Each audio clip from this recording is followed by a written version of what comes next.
Welcome back to Game On, and it's time now to focus on what's happening on the continent. And, well, Jerry Sikhosana joins myself and Haskins, and let's get straight into it. The big game we're talking about as far as the Champions League was Orlando Pirates. They had a 3-0 deficit to try and turn around against St. Louis Lupopo from the DRC. My, oh my, what a game, what a performance, what drama, and in the end, heartbreak for Orlando Pirates. But there's so much to talk about in this game. Let's firstly start with the positives, the comeback from 3-0 down on aggregate to make it 3-3 and take it into a penalty shootout. Brave from Pirates. Yeah, certainly. You have to give them credit for that. It was never going to be easy. Everyone pretty much writing them off after losing 3, not even able to score an away goal at least to give you that kind, some kind of hope. But certainly they came out and they did the business. And absolutely, you speak about a brave performance. You have to give them credit for that. And I was a bit unsure, because the coach, you need goals. He starts without a striker on the field.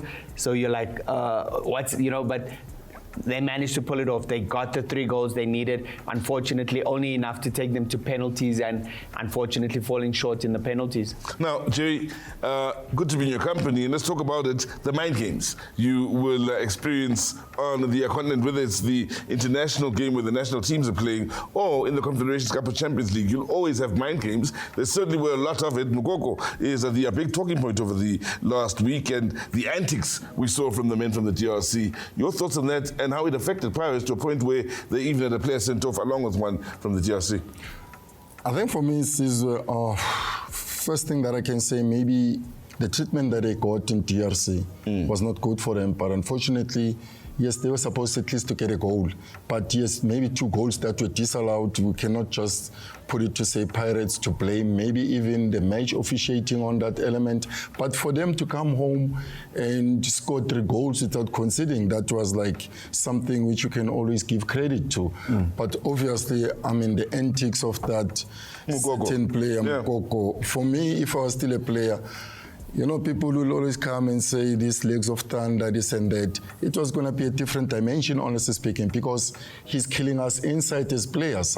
His antics were not good enough to be like a football player. You know what he did on the outside, inciting fans with his gesturing and all of that. Personally, for me, I wish maybe I can play against him. Honestly, I wish I can play against him to sort him out. But I'm not saying whatever that the other players did, the push that came from Muremi. If that's the case, but it was inciting. He was inciting it, and that's what he was playing for. And I think maybe the Pirates players should have been a bit smarter and not fall for the trap that he was setting. Exactly. I think Nduli played a massive role. His emotional intelligence was good. But the thing is, it's not in the spirit of the game. Not at all.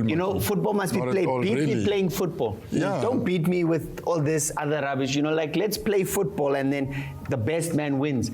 But that certainly is not in the spirit of the game. And that was supposed to be treated in the dressing room or tunnel before it comes in the public. And also, that should have been sorted. And maybe it should have been sorted after the game. One could also argue once VAR becomes a factor, he could have been sent off for the kick on the polish off the ball earlier on as well. Many incidents. The funny thing, I can just say, it's first time I've ever seen a team win a game, draw a game, and lose a game, all in one match. Now, let's keep things moving. Sundowns, they came through with an aggregate scoreline that was comfortable from Nigeria against Remo Stars. Needed the 2 goals, got the 2 goals, and managed the situation in winning 7-1 on aggregate. Nicely done. Nicely done. Obviously 5-1 aggregate, and maybe something which is not that much on the show. It's like, I had the opportunity of playing Mamelodi Sundowns on a Monday where the fringe players didn't play, and then I went to Torkop to play them. And what the coach was furious about, because halftime the score was 0-0 against my third-tier team, which is Hollywood Thunder. And he was so furious to fight them, to say, you didn't show me yesterday, which was on a Sunday, where the team was like 5-1 ahead. And the coach was fighting them to say, you didn't show enough of what I've brought you here at Sundowns. And he was insulting the players, stopped the game in the friendly, sweat the players, tell them the way they were so useless. And that, to me, was like somebody who wants to see more of his team, because the 2-0 scoreline didn't satisfy him. Yeah. The way I look at the things, because you cannot go and win 5-1 away from home, and then you come home, you only score 2 goals with all the difficulties. So I think that's something which I learned to say, Cardoso, for me, a quality coach. Now, let's keep things moving along. Kaizer Chiefs needed to do the business. It was part 2 of South Africa DRC, and maybe a bit of Soweto revenge on this regard. And out of the Dottingville Stadium, Kaizer Chiefs were arguably the best we've seen this season. 3-1.